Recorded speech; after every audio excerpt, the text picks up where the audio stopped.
So hello everybody. My name's Terry. I'm a retired guy. I've retired from, I used to work for a casino. I worked for a casino for 30 years. I retired as a casino shift manager in Reno, Nevada. I now live in Charlotte, North Carolina. And you know what? My wife and I spent a lot of our retirement money. We had a great time. There's no complaints there. But now I had to join the gig economy. Hey, what the heck?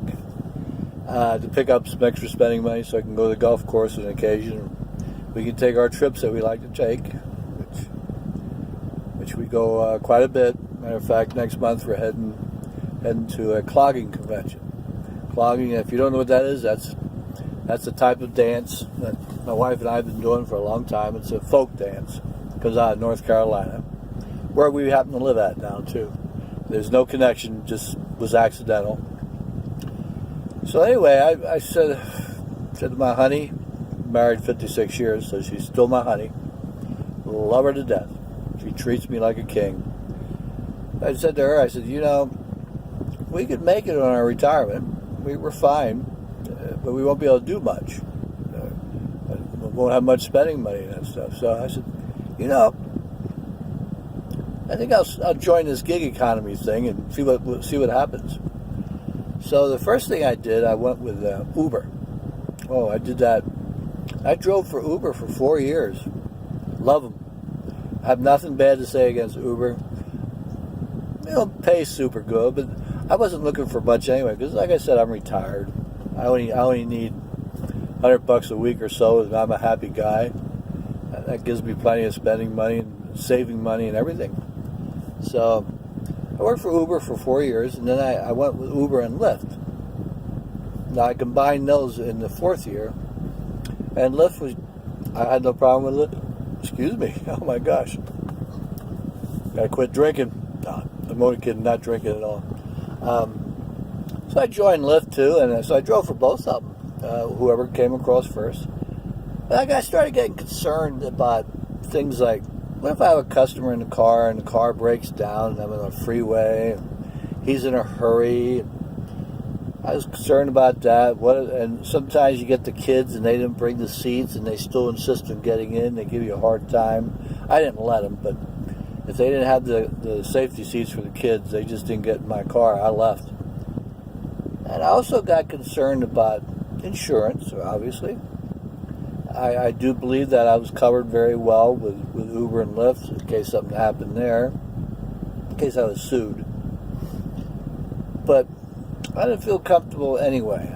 I know that it just didn't seem right. So I said to my wife, I said, I think I'm going to quit this Uber and Lyft thing.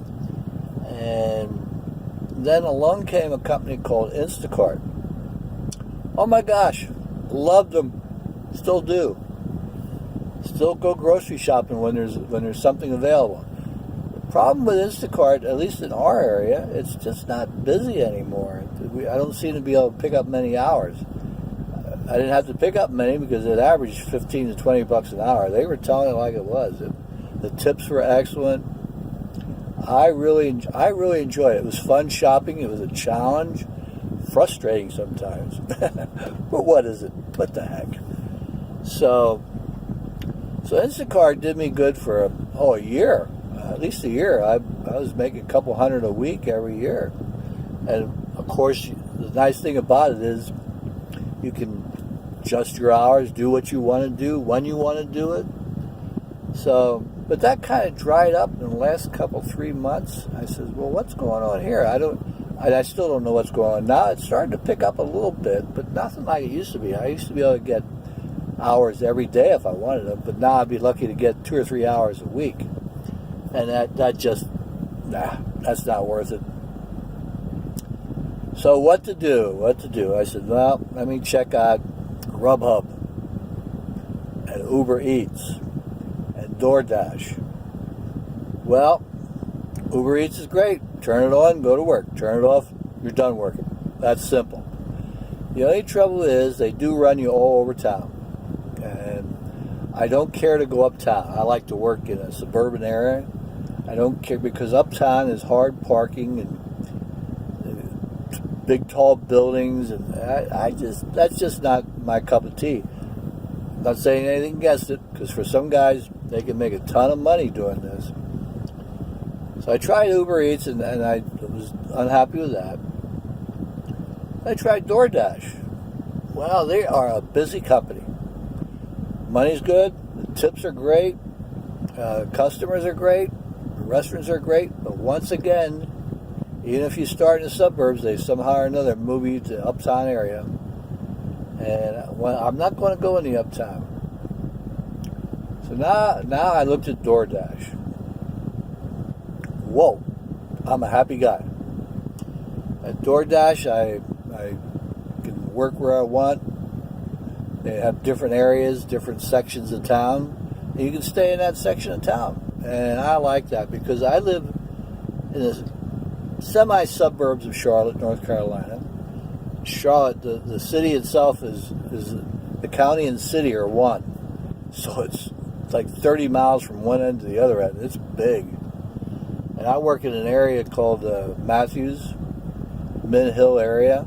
Goes as far as a little town called Indian Trail.